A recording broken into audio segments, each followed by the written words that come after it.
ব্যাধের মৃত্যুতে তখন তার বউ তো শোকে কাতর।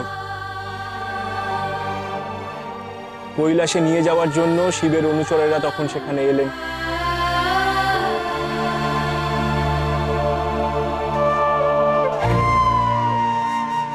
নন্দী আর ভৃঙ্গি কপিলাক্ষকে কৈলাসের পথে নিয়ে যেতে যাবে, ঠিক সেই সময় যমরাজের অনুচরেরা সেখানে এসে উপস্থিত হলো।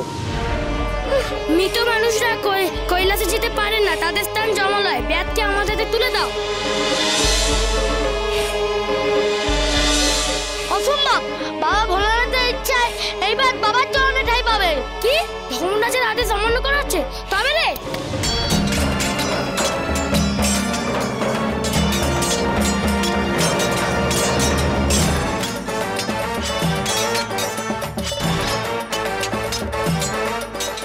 দুই দলের মধ্যে তখন লেগে গেল এক ভয়ানক যুদ্ধ।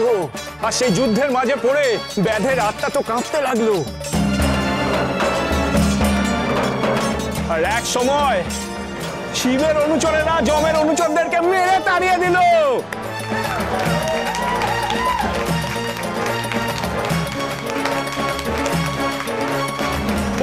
আর তারপরে কৈলাসের পথে নিয়ে চললো ব্যাধ।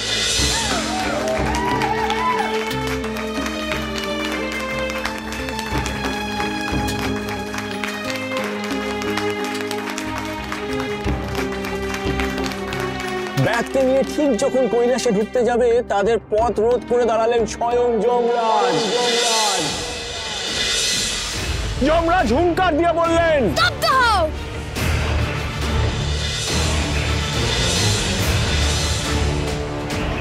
কি ধর্মরাজ, আপনি? এই ব্যাধকে এক্ষুনি আমার সঙ্গে যমলোক গমন করতে হবে। প্রভু ভোলানাথের চরণ পেতে চান। মূর্খ, তা তুই পেতে পারিস না। মানুষের মৃত্যুর পর তার আত্মার উপর কেবল আমার অধিকার। আর এই যে শিবের অনুচরের দল, তোমাদের এত সাহস, তোমরা আমার অনুচরদের ঘর করেছো?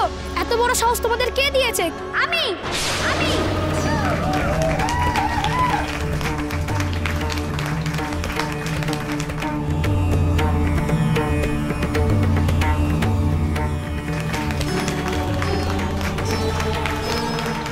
এই ব্যাধ শীঘ্রই যাবে।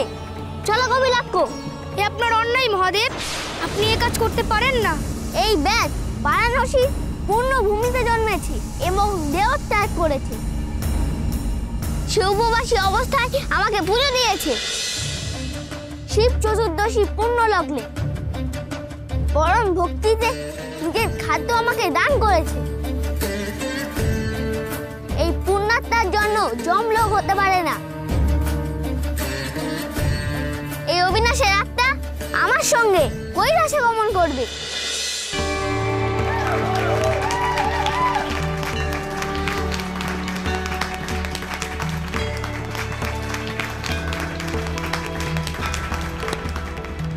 মহাদেবের অকাট্য যুক্তিতে যমরাজ তখন মাথা নত করে যমলোকে ফেরত চলে গেল। দেবতারা পুষ্প বৃষ্টি করতে থাকলো ব্যাধের দেহের ওপরে। আর ব্যাধ তখন কৈলাসে প্রবেশ করলেন স্বয়ং দেবাদিদেব মহাদেবের।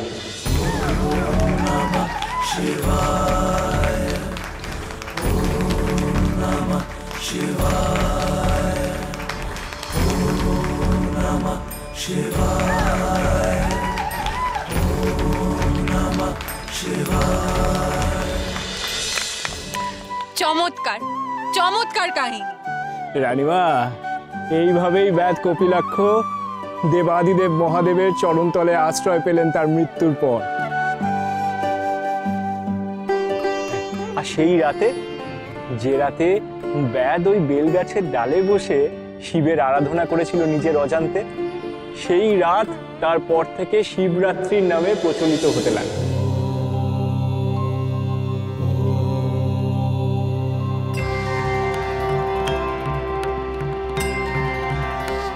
এই ব্রত করলে অনহুরা মেয়েরা মহাদেবের মতন স্বামী পায়,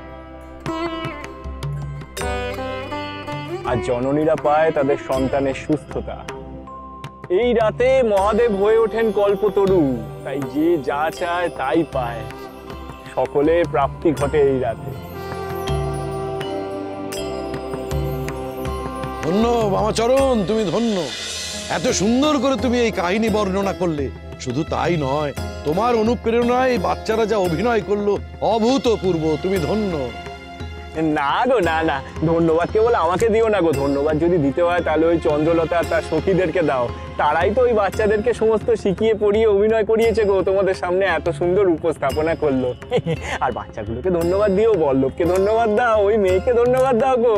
তারা আছে বলেই না এমন সুন্দর একটা উপস্থাপনা করতে পারলো। ওই গো মেয়ে, সবাইকে নিয়ে এসো, মঞ্চতে নিয়ে এসো।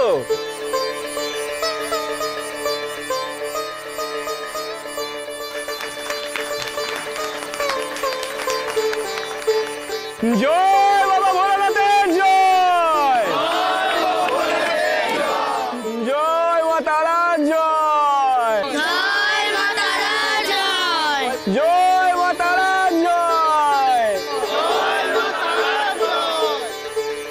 জয় তারা, জয় তারা, জয় তারা। বাবা গো।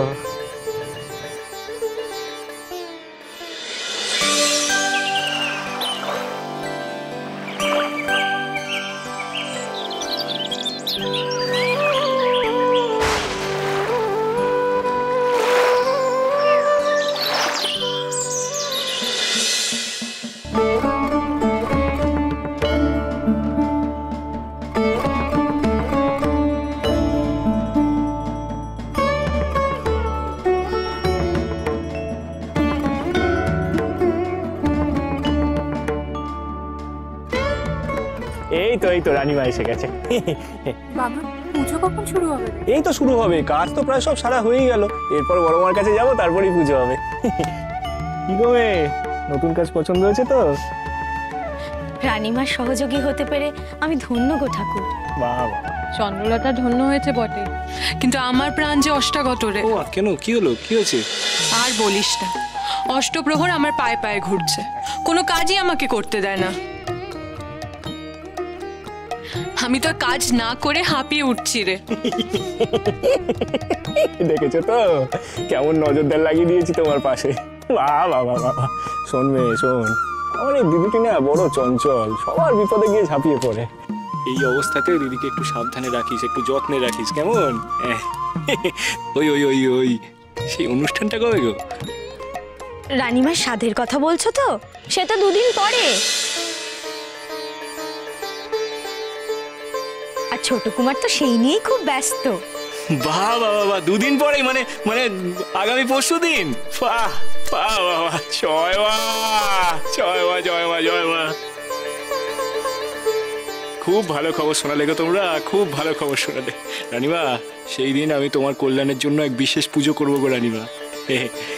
সে তো করবেই, সেই সঙ্গে তোমাকে কিন্তু আসতেও হবে। হ্যাঁ রে বাবা, তোকে কিন্তু আসতেই হবে। এই দেখো এই দেখো এই দেখো, ও তো মেয়েদের অনুষ্ঠান গো, সেই অনুষ্ঠানে কি আর আমার থাকাটা মানায়? খুব মানায়, তুমি তো ঠাকুর গো, ঠাকুরের আবার ছেলে মেয়ে কি। ও বাবা, কথা শুনেছো মেয়ের? রানীমা, এই উপলক্ষে আমরা সবাই নেমন্তন্ন পাচ্ছি তো? পাবে গো পাবে, তোমাদের সবার নাম ধরা আছে। হরে কৃষ্ণ কৃষ্ণ কৃষ্ণ হরে হরে, হরে রাম রাম রাম হরে হরে।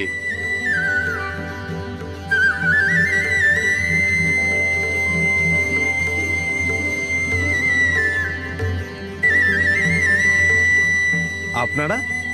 রাধে রাধে, রাধে রাধে। আমরা বীরচন্দ্রপুর আশ্রম থেকে আসছি। নিত্যানন্দের আশ্রম বলি সবাই জানে, আসলে এই আশ্রম গড়ে উঠেছে বিখ্যাত কৃষ্ণগোপাল সরকার মশাই জমিতে। বাহ বাহ বাহ, বেশ বেশ বেশ। তা আপনাদের এই তারাপীঠ মন্দিরে আসার হেতু? সামনে আমাদের আশ্রমে রাধা উৎসব গো, সেখানে নাম গান হবে, প্রসাদ দান হবে। রাধে রাধে, রাধে রাধে। তার সাথে দরজা গান হবে। মহাদেব